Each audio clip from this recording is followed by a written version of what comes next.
same run, trying to make it happen without the fucking back end now. Everybody's, because if you really think about what we had during that time, they didn't know what to do with us. Like literally, them motherfuckers dope, but you know, Cheyenne really popping, Mississippi really ain't popping like that yet. How do we do that? And then they don't sound like these people or these people. And we was rapping our ass off.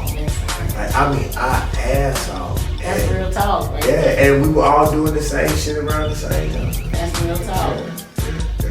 I think about that every time I see you like on Instagram or on Twitter or something. I be like, she don't even remember like them days. Like, no, I remember all that. I just, you know, I just be happy to see you moving around, doing your thing, and just growing.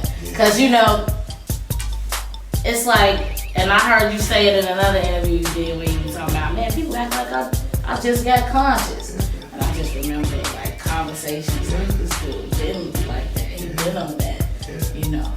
One thing that I'm grown enough and tough enough to admit now, I was hurt back then. I was so mad and angry. But I was mad and I was confused too. Like a lot of shit that's happening to black people in general, like we ain't done nothing to nobody. You know what I'm saying? We literally hadn't done nothing to nobody. And then you gotta think, man, like I went from being homeless to a millionaire, like literally in a 2-week period. I remember you talking about that. And people think people think because we smart, that you smart in what you know, but you don't know everything that's fucking right. You know nothing about having that much fucking money. And like from a street perspective, I didn't know how to handle going from being a hunter to being a honey. Like literally from being the wolf to everybody like, oh, wolf skin is the new shit. You know, I'm not being real though. Like wolf skin is the new shit. Let's go find out. Yeah, let me find out there about a wolf. Yeah, you know, and I don't even think I ever maybe even talked about that a lot, man. That was crazy for me mentally because I was used to people being scared of me. You know, and then I'll tell you something I never talked to you about. Have we even started yet?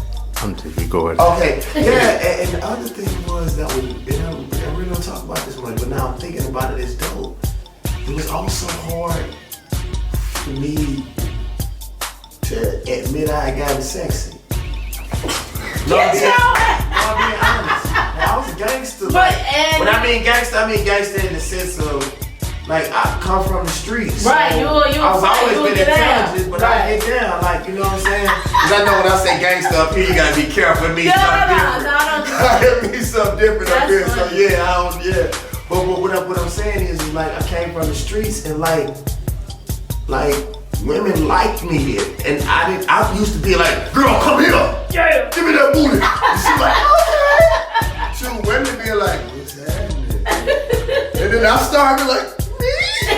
But I'm being real about it. Yeah, that was hard for me. Like I was used to being mean, and if you go back and you gonna laugh at me, don't laugh. Next time you see me, you gonna really laugh at me. Go back and pull the play video up. Now that I told you what look how painful I looked. I was like,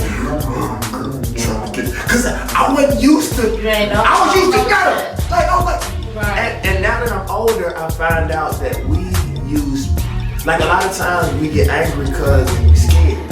That's real. So like even we rap hard because we nervous. That's real. You know what I'm saying? Even playing ball, you go hard and put your head down because you're really nervous. So like, even through that period, and I'm gonna be honest with you, the street shit, I was sort of used to that. But it was hard for me to adjust that women looked at me and like, I'll come, like, I had an 80-year-old woman, she pulled up she wasn't 80, she was about 60. She was about 60. Yeah, about 60. I remember I was in Seattle. Man, and it was a white lady. She printed out the lyrics to play and she put it down on the table and she said, can you really do that? That had to be so awkward. Can I curse? Yes. And I gotta be honest with you, I almost fucked that old white lady just to pay her back for all the slavery and all the shit our people got. Dog. I'm sorry, I don't even talk like this no more. Dog, fuck you, old white lady. This is for Shaka Zulu and Toby for cutting off Toby fucking foot with all that shit. Whoever, like, ugh. But like, yeah. And me, the old David Banner, I would've did it to you, motherfucker, you. And a white beater. Yeah. This is for all the Africans. But have a red, black, and green boxes and shit. But yeah, that shit was really hard for me. Like love, like what people don't understand about me is I'm really a recluse. Like and like I say, I'm old enough to admit this. I'm really a fucking nerd that grew up in a savage city. So like I always tell people always thought that I was just this mean dude. I just come from a very mean place. So it's like you can take a mouse from Africa and he'll whoop an American bulldog's ass. Right. Cause like, motherfucker, I deal with lions and tigers. Right. This little dog shit y'all deal with. You a fucking poodle to me in Africa. I eat your fucking ass. Right. You know, I don't even know why I'm telling you all this, but it was cause I'm comfortable with you. I'm actually happy to see man, you too. But like, yeah, that shit was hard for me. Like now, I embrace it. Like it's cool, and I'm humble. Like, you know, and Andre Benjamin told me when that happened to him. Mm-hmm. Like, can you imagine? Like you go to clubs, and I'm used to people throwing bottles and fighting and shooting and shit. Like, you know, crowd surfing. And then I step out and it's women. And it ain't just one type of woman. It ain't just like the AKAs and the Deltas. It's like the AKAs, the Deltas, and ratchet women and old women. Like. So with that being said now, do you still like the same kind of woman, or has that grown and changed as well? Well, I'll tell you something that my mom told me. And this was probably one of the biggest compliments in my life. My mama said, one thing I respect about your dating is you never brought the same lady in here. Like you don't date all dark-skinned women, you don't date all light-skinned women, you don't date all ratchet women. I like people. Like, this is one girl that I used to date. She was probably the silliest motherfucker. Like, she probably had the IQ of this damn table. But she was the most down motherfucker I ever met. Yeah. Like that girl would get out on the corner and sell my CDs like she was a boy. Wow. And she was so beautiful. Like she was just so down for fucking me. Right. And I was like, damn, you motherfucker, I think I like you. Wow. Like I can't have a conversation with you, but you a cool motherfucker. I like people. Like I don't have like a type. Like I do have a type that I would prefer. But like when you meet a good motherfucker, you meet a good motherfucker, and everybody wasn't raised the same way that we were raised. So like, I just like people. Like, I'm really scared to see the type of woman I'm gonna marry because I really don't know what type of person it'll be. It depends how they affect me. I'm interested because it seems like it's so many different, not even so many different sides to you, but you're not just this one. You know, you like a blank canvas. Yeah. You know what I'm saying? I'm crazy. Yeah, but crazy is good. You know, as long as it's not like violent crazy. You're not like violent. I'm violent crazy too. That's the creatively. No, but I'm that too. I meditate now. I do something that's called transcendental meditation. So wow, really? I'm at peace now. How often do you do that? 2 times a day. Wow. Yeah, it changed my whole life. Like Bill Duke, the like legendary like elder, like he saw me one day. He saw me someplace one day, and he said, "You need help." And I'm really good at like I fight with depression, like real bad depression. Wow. Like I used to keep it a secret back in the day, but because people know how I get down, like I can be honest. And I spoke about it today in a rally that I had, and 2 people came to me crying. It was like, because you were honest. You're like, I'm going through that shit right now. And Bill, I guess Bill saw it in my face, because I keep myself looking fly. And like what people didn't know, everybody was looking up to me, and I would go home and be a fucking wreck. You know, and Bill Duke saw through me. And he said that he was about to die. He was on drugs, and he was introduced to transcendental meditation, and it changed my life. Like, I'm not angry anymore. I'm not mad. That's so interesting to me because I taught for like 2 years, and a lot of the students that a lot of people had real problems with, I didn't have those problems with them, and it was probably because they opened up and felt like they could talk about certain things. I think you that opened up to them first, right, absolutely. Right. They saw something. Absolutely, absolutely, all day. But I mean, I just applaud you on that, because you never know who you saving with your story. You never know who you saving with your story. I want to tell you something personal that just happened to me about 2 days ago. This girl hit me on Instagram in front of everybody, and she said, "I'd like to thank you." She said, "You didn't even know me from a can of paint, but you stopped me one day and asked me what was wrong." And I don't even remember who she is. And she said, "We talked." She said, "You may not know this, but I was gonna kill myself that night." She said, "I was real life going to murder myself." Yeah, like real, cause I don't remember her.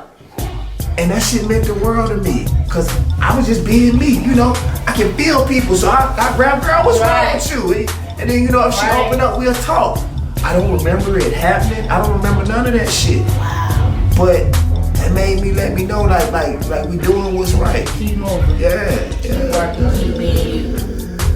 I'm having such a great time. I just came in here like you was my therapist. That was cool. I gotta give a shout out. Like, I didn't even know he was recording, so it felt that. I thought we were just talking at first. Well, but I guess we were. Yeah, but this is my bro, so he knows. Yeah. And then I let him know that we kind of go back. I'm glad I didn't even have to say. So you may not remember. That's always awkward. You know what I'm saying? Especially when you feel like you connect with somebody. And I brag about you to people all the time. Like, I really, really, really respect and appreciate We went through a lot of shit, man.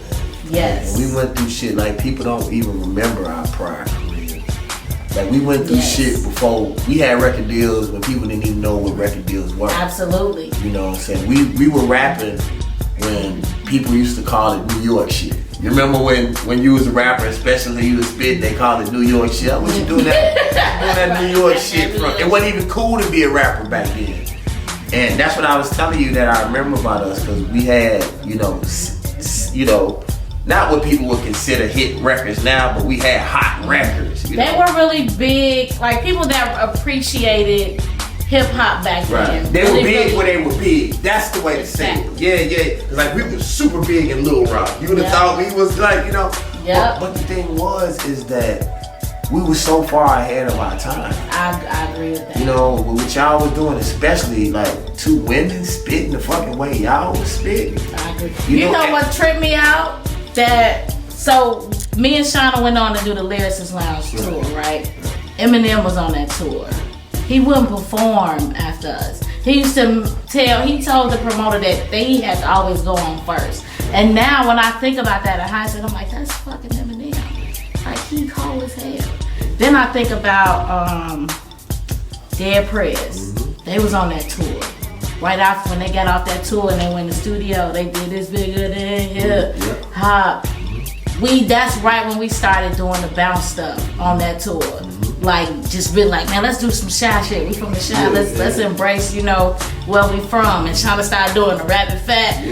Man, I'm like, wow, it's crazy to feel like you influenced some influencers, some things that are so big. And we did. Like, all of us did, man. And the one thing that me and one of my friends were talking about, since we had a real in-depth interview, was that I'm glad I didn't break. Yeah. Cause I was real close to breaking a lot of time, man. This music shit. White dude wrote a book.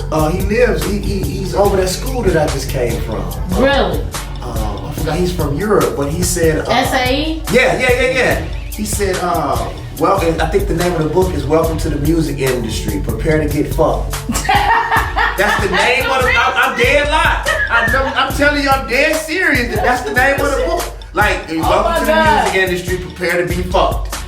And I was like, yo, because I've been through so much painful shit. You know, and a lot of people say that they want to be famous. You don't know how that shit feels. Like that's some. It's like almost being on a drug that don't have a real high. Like, but you addicted to it. I don't know if I'm explaining. But your attachment be the music, not the fame. But the fame come with the music. Well, at first it's the music because you have such. You don't know what that fame feel like, but fame is like you know where to get. If you want some crack, you know where to go get some crack. You don't know where to get fame from when it starts leaving you. So it's a fleeting high that you can never really find. And it's based on people's emotions. So like no matter how dope you are, like you can have the dopest song, and if it don't come at the right time, if the right person don't push the button, so like you don't have control of that high. Like if you can find you $20, whether you hoeing or robbing, you can get that. Yeah, you can get. Boy, you so dope. Because you come from the environment that I come from. You can find that shit.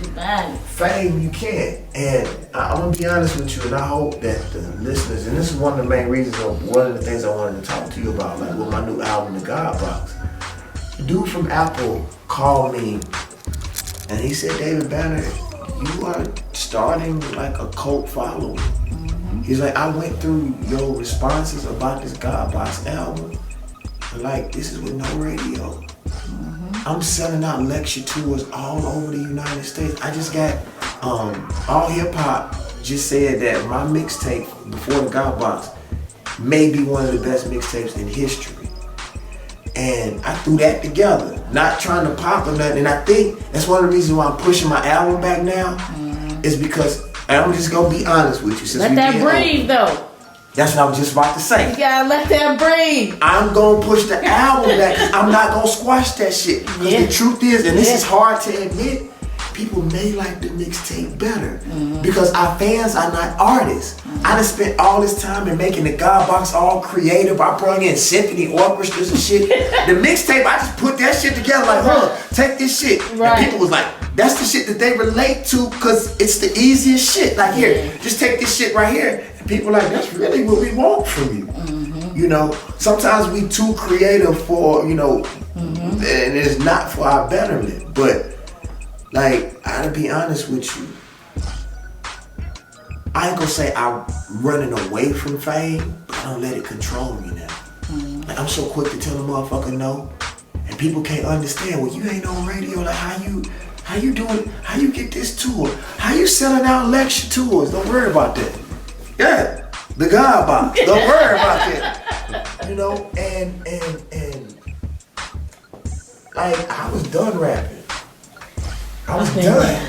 It's hard to stay there. Yeah, I was done though. When you do, have you ever said you were done and stepped away? Yeah.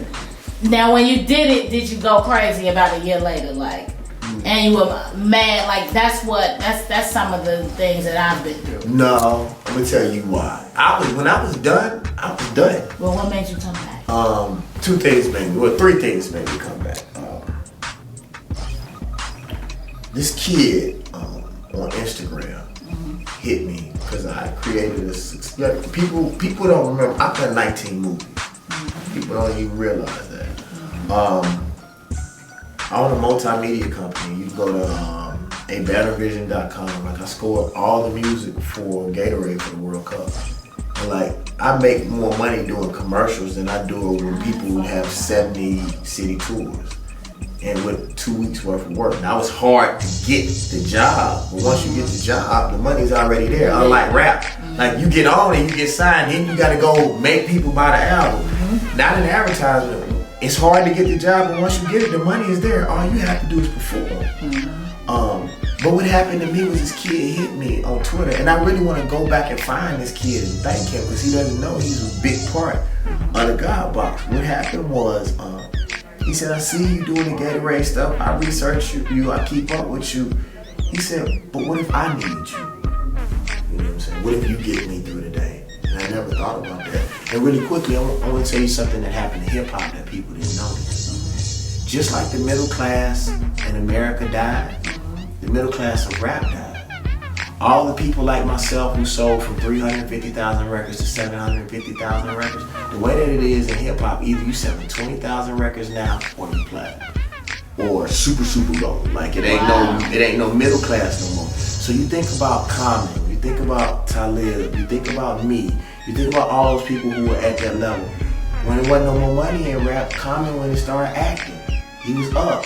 I started, doing movies in my multimedia company. Talib went on the 70 city tour. Don't nobody tour like that man tour. Right. And like, for the most part, we all left them kids here with no guidance. So all of the rappers who were on the level that we were on, like they didn't have nobody to really go to. Yeah. Like we left them by themselves and then we got mad at them when they did only what they knew. They only know young shit if they don't have no guidance from us. We left them here. It's definitely Queen Latifah, she was gone, like making money. Cube was gone, like he making movies. Like all of us when there wasn't no more money in the game, like we all left. Exhibit, he went and started doing the MTV stuff. Like we all had, we all had to go find a way to make some paper. But at the same time, if we would have talked to each other, one of us could have stayed. And maybe we all take care of each other. I don't know how we would have done that, but I noticed that we left. And when that kid asked me I was like, fuck. The other thing was, Erykah Badu is a really good friend of mine. And Erykah used to always tell me, she already know this, y'all, so she gonna laugh at me. Erykah used to always say, we're waiting on you, Mr. Banner. What the fuck are you talking about, E? Like, what? And E is like a regular chick. Like, she be fucking with y'all with that little mysterious shit, but she started getting mysterious on me. I'm like, E, it's cool, don't do that shit to me. And she would literally like walk by me. But what I found out as I started meditating and stuff, is what she was really telling me as a woman, we're waiting you to stand and be a man. We're waiting on you to do what you're supposed to. I like to hit records and all that kind of shit, but when are you gonna stand and help lead our people? That's what she really meant. Wow. And I was like, fuck. How somebody gonna check you in a cool, mysterious way? That's really what she was like, checking my nuts. Like, you need to, like, okay, I get this music shit, but you also have a responsibility as a man to our kids. And is that why you decided to do the lecture tour prior to? No, the reason why I did the lecture tour is because I realized you can't expect people to buy conscious music if they're not conscious. And if they're not conscious, then it's my responsibility to go city to city and help teach them. So when I lecture, now people understand. But what's crazy about it, them bitches selling out like they rap like we was just in Denver. Right. They was sitting on the fucking floor. They hungry. They're really hungry. People hungry for leadership. People and if a person, if if 500 to 1,000 people come to a lecture, imagine what happened when you put an 808. So what I'm doing now is now I know who fuck with me. So I'm gonna keep going back to the same fucking town until the rest of the world follow. Like we selling it. And this is the sad part. My lecture series sold out in just about every city but my hometown. It be like that. But that shit hurt. Because that's really who you're doing it for. Or at least who you want to do it for. But I give you an example. Birmingham, Alabama. Them motherfuckers. I ain't seen no shit like that. Like I'm about to bring Dr. Umar down there. Before we even put flyers on the street, it was 100 seats from being sold out. Like, we didn't even get no advertising. I think he posted it one time on Instagram, and I wouldn't post it because I hadn't paid him the front end yet. So, like, my dad already told me, I ain't put no damn flyers out. And then it's a million people waiting on you, and then you ain't got your paper yet.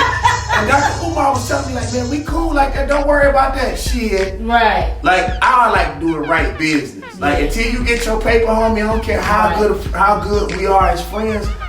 Like, this is still business, and your friendship means more to me than this bullshit. So before I do something to fuck up our friendship, you gotta get your bread. So then when he got his bread, he was like, you cool ass motherfucker. I was like, yeah. Cause I know that you my friend, but I want my bread too. So you gotta respect other people, and that's how the God Box came about. And I gotta be honest with you, love, like, I never had this feeling in my life. I really feel like I'm glowing. Cause you helping people. Yeah, I really feel like I'm glowing. You helping people, and you know, honesty is a motherfucker. Yeah. It's a truth serum. It's powerful. And that's what everybody, every race, color, age is yearning for right now. So when you put it in music, music is the universal language. Can I say something though? I don't believe, I used to say I was ready to die, but I want to live. I want to live to continue doing what I'm doing. And I feel like if you die before you complete your purpose, then you fail. Teefa, I don't know if y'all know Teefa, but he's out of St. Louis. He's a very revolutionary rapper, but he got dope ass beats. He said David Banner, Martin Luther King, and Malcolm X failed. I'm like, what the fuck you talking about? He said, brother, if you die before you complete your task, and I thought about it, he's right. Like, I don't care how fast you run, you can lap a motherfucker 13 times, but if you don't cross that line and you fall, or you break your leg, you fucking loser. So I think in America, one of the few people who has ever like actually did that task was a woman. It was Harriet Tubman. Wow. She lived to be old. She took that trip several fucking times and killed your ass so you couldn't make sure that she died. So like for me, this is what I tell people, and I mean this with all my heart. If anything ever happens to me, if it does, fuck peace. Send this shit up. Burn this motherfucker down. And the only reason why I say that, not because I think something will happen to me, but for history's sake, because once you die, they'll start lying. Like Martin Luther King don't like the Martin. If Martin Luther King was alive, I believe that Martin Luther King wouldn't like the Martin Luther King that we talk about every Black History Month. He liked the Martin Luther King he was right before he died. That Martin last Luther speech. King was, Martin Luther King was sick of motherfucker kicking him in his ass. Yep. He told Harry Belafonte, I think I integrated my people into a burning house. So for me, I want motherfucker to know, fuck that peace shit. I don't like the shit, and I don't like hope. I don't believe in no fucking hope.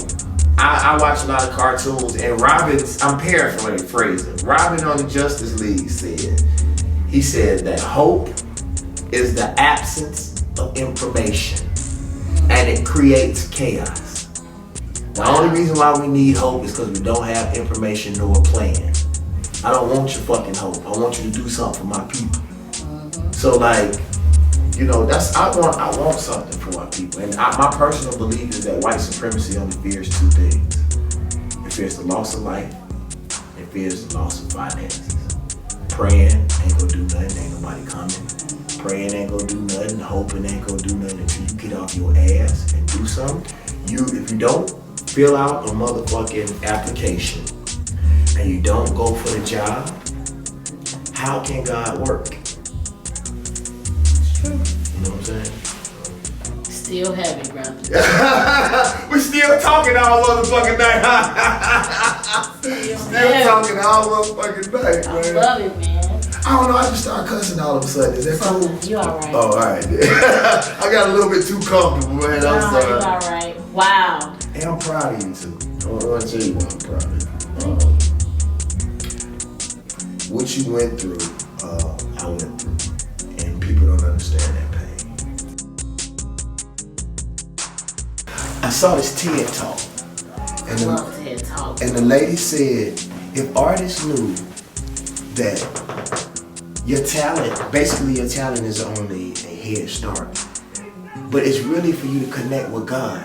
And whenever you in a zone, what people call a zone, that's you connecting with the Most High. That's why you just sort of, you know how the people say you snap? You snap because you let go. And like, it's really the Spirit of God that's with you. But if you realize that it's God and not you, and God working through you, if you only be in God's presence one time in your life, that's enough. So like, if you make a dope record and it pop, and nothing never pop, if you knew that it wasn't about you, maybe that's all it was supposed to be, and you'd be happy with it. When that lady said that, I was like, ugh! If it's not about me, then I'm just grateful for whenever I am in the presence of the Most High. You know, so just do your music. And if you connect, you connect. If you don't, shit, we know what we can do. Right. One cool thing about me, and whether I decide to do it or not, The cool thing is I can make a quick $170,000 being a teacher. That may not be what I want to do, Yeah. but I'll never be broke again. Yeah. Unless it's for me to learn a lesson. Yeah. So you know you'll never be broke again. They showed you that shit. Yeah.